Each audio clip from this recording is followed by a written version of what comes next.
हमारे साथ जुड़े रहने के लिए हमारे YouTube चैनल को सब्सक्राइब करें, साथ ही बेल आइकन को दबाएं। नेटरिक न्यूज की खबरें सबसे पहले देखने के लिए। नमस्कार, नेटरिक न्यूज में आप सभी का स्वागत है। मैं हूं आपके साथ सपना दुबे। लोकसभा चुनाव में वैसे तो बीजेपी प्रचंड बहुमत से जीत गई है, लेकिन इस बार के चुनाव में भी बीजेपी वो सीट अपने नाम करने में नाकाम रही जिसे वो कभी हासिल नहीं कर पाई है। मोदी की लहर में भी बीजेपी उस सीट पर अपना दबदबा बनाने में पूरी तरह से असफल रही थी और इस बार भी बीजेपी वो सीट अपने नाम नहीं कर पाई। उसके लिए बीजेपी ने हर मुमकिन कोशिश की, लेकिन कोई भी कोशिश यूपी की उस वीवीआईपी सीट पर काम नहीं आई। यूपी की आजमगढ़ सीट का जब भी जिक्र होता है तो समाजवादी पार्टी का नाम आना तो लाजमी है, क्योंकि ये वो सीट है जिस पर कभी यादव परिवार के अलावा कोई प्रत्याशी जीता नहीं है। इस सीट को भी यादवों ने अपना गढ़ बना रखा है। उनका दबदबा इसी बात से ही पता चलता है कि इस सीट पर इस बार बीजेपी ने एक यादव को ही चुनाव मैदान में ला खड़ा किया।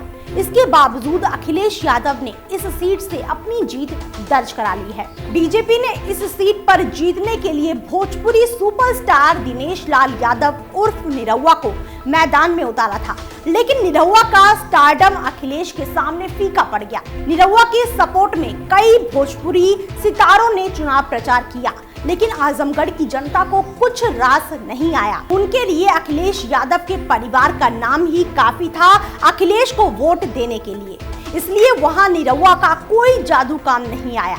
निरहुआ की हार के बाद उनकी को स्टार और दोस्त आम्रपाली ने अपने साथी कलाकार की हार के बाद अपना दर्द कुछ इस तरह बयां किया। आम्रपाली ने निरहुआ की हार के बावजूद अपने दोस्त के लिए एक प्यारा सा मैसेज और निरहुआ के साथ फोटो शेयर की है, जिसमें उन्होंने लिखा है कि मेरे सबसे चहेते दिनेश लाल यादव को बधाई, उन्होंने अपना बेस्ट दिया। इस खूबसूरत सफर की शुरुआत में आपने कई लोगों के दिलों को जीता है। इसी के साथ आम्रपाली ने लिखा कि भोजपुरी फिल्मों के सरताज और अब भाजपा के धुरंधर युवा नेता दिनेश लाल यादव ने आजमगढ़ लोकसभा में 3,61,704 वोट हासिल किए हैं, जो पिछले साल विजयी प्रत्याशी से ज्यादा रहे। राजनीति के मैदान में दिनेश जी के इस प्रभावशाली शुरुआत को सलाम।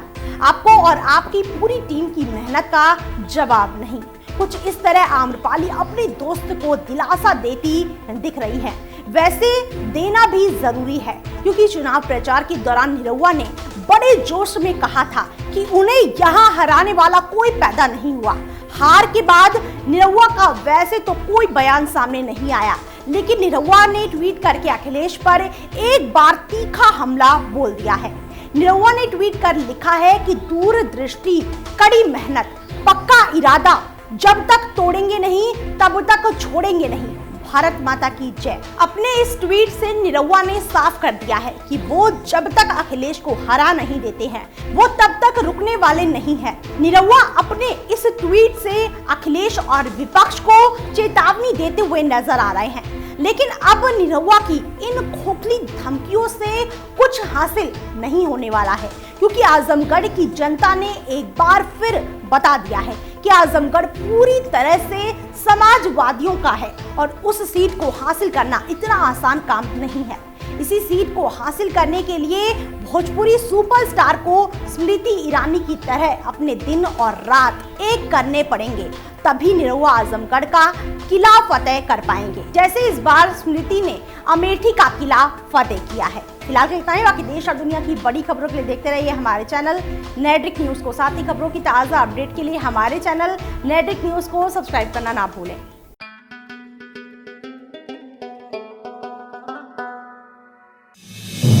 आप देख रहे हैं नेटरिक न्यूज, साहस सच कहने का।